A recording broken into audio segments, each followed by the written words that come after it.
best places to visit in Tokyo, Japan. Sensoji Temple, located in Asakusa, Tokyo, is the oldest temple in the city. It is dedicated to Kannon, the Buddhist goddess of mercy, and is a major cultural landmark and tourist attraction.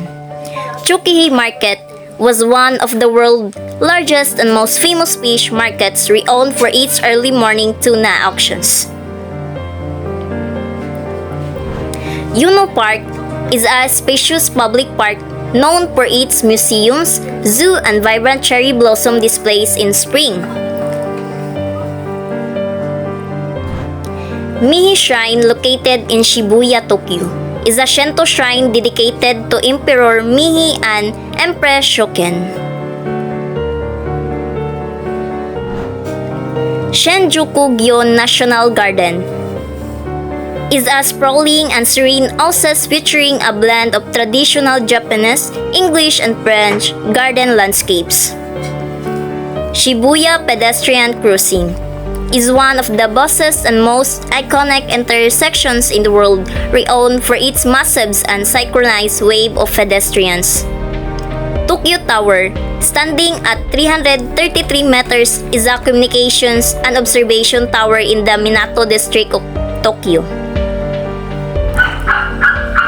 The Tokyo Imperial Palace, located in the heart of Tokyo, serves as the primary residence of the Emperor of Japan.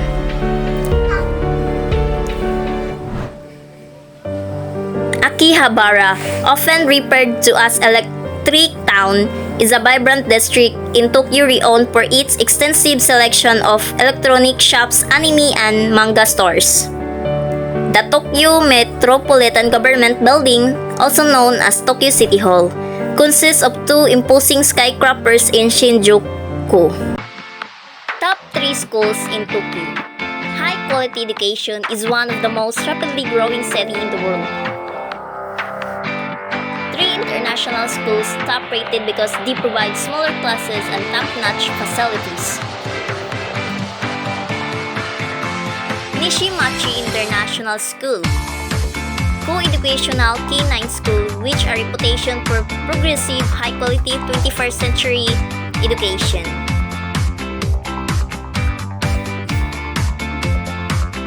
The British School in Tokyo, located right in the center, truly international co-educational school with over 900 students. Tamagawa Academy, 150 acres of modern facilities and nature, opportunity for earning a Japanese certificate along with the IB diploma.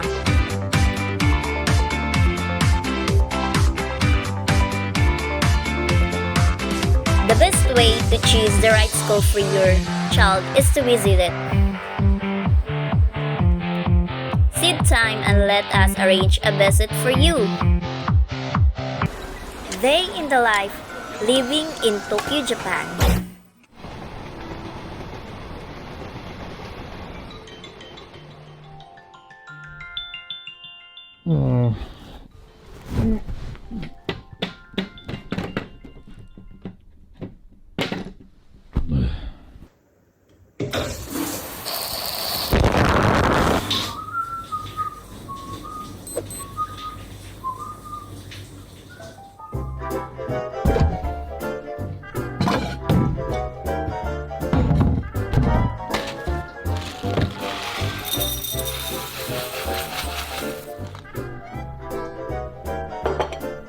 Morning. Good morning.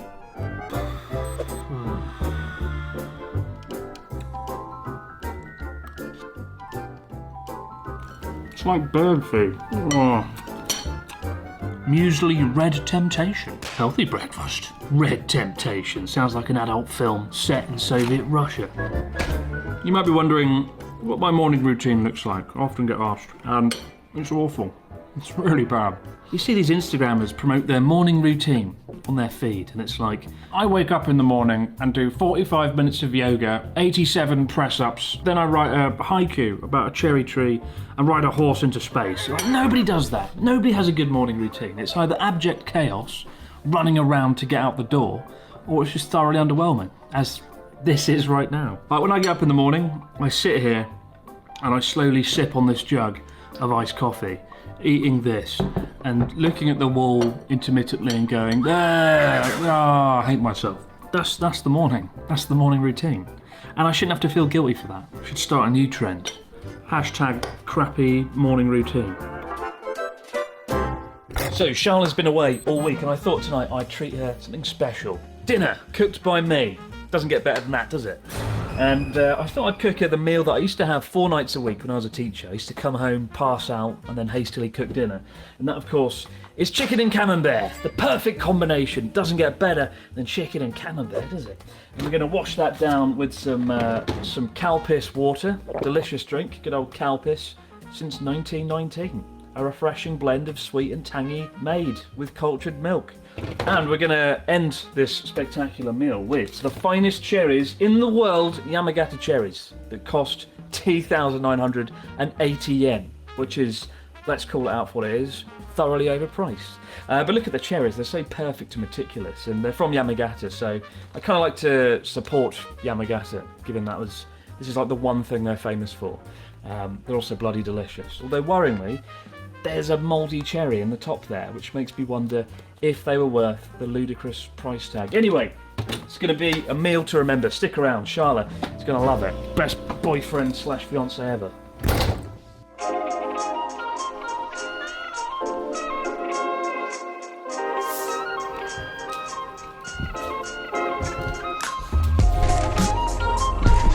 Honestly, cats might be the most ridiculous creatures on this earth. No matter where I am or what I'm doing in the apartment, they follow me around at all times, meowing as if to say, meow, look at me, love me, notice me. And then the moment you give them the attention they so sorely crave, you touch them, whatever, they go, meow, meow, meow, fuck off, don't look at me, don't touch me. You make me physically sick, I hate you. I feel like I'm constantly being gaslit by these damn animals. Like, I used to have a cat allergy, but somehow, by magic, the moment we got Maro, my body adapted. And the itching and scratching and runny nose, it sort of died off, it faded away. Apparently your body can sort of build up an immunity to cats, I don't know. But thank God, because we've got 2 and they're a handful, but they're a lot of fun. But there is something weirdly reassuring about a cat. Like, when the whole world seems to be falling apart and everything's going to shit, you could just look at a cat, lazing on the floor, doing nothing, without a care in the world, and realise that they've got things figured out, and everything is going to be alright after all. Well, till their food runs out.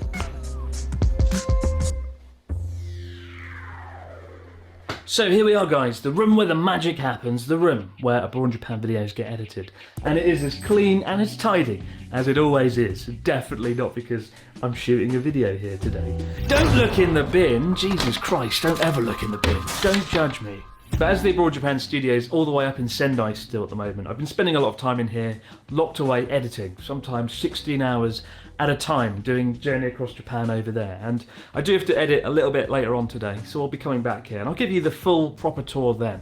But one thing I have been doing every morning, before I sit and stare at a screen for several hours on end, is get out and have a walk for about an hour and try and get 10,000 steps in. So let's go out and do that, and then we'll come back here later on and I'll give you the proper tour then.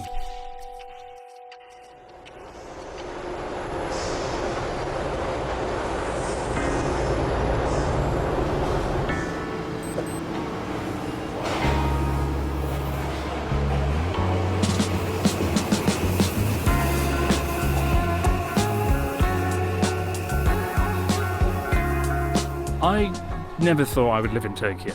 I honestly didn't. I'm not a city person. I know I've lived in Sendai the last few years, which is, by all accounts, a big city, but Tokyo, just a joke size. I want to put it out there that, I think Tokyo is actually a very good city and a great place to live. It just wasn't really for me, as somebody born and raised in the countryside, and as somebody who was very happy spending the first few years living here in Japan, out there in the sort of rural wilderness of Yamagata. I never really envisioned myself coming here, just because I'm the sort of person that needs to escape and get to like mountains and fields and sea on a whim, and that's a little bit tricky to do in Tokyo. It was getting to the point where I was spending like half the month in Tokyo anyway, just by virtue of coming down here to see people and do things, and it got to the point where I was just like, Honestly, it would be a lot easier if I just lived there rather than to commute here for half the month. But having been here a few weeks now, like, it is a really great place to live, and I think my image of the city was sort of, you know, Shibuya, Shinjuku, Roppongi, all these busy, crazy places that I spent a lot of my time. But when you come down here to more rural, residential neighbourhoods, like, it's very chill and it's very relaxing, and you can find a piece of calm in the middle of a chaotic, crazy city. So every day I try and spend like an hour just exploring somewhere new, and it's kind of cool. Like, you know, you go to a shrine, take a little secret pathway.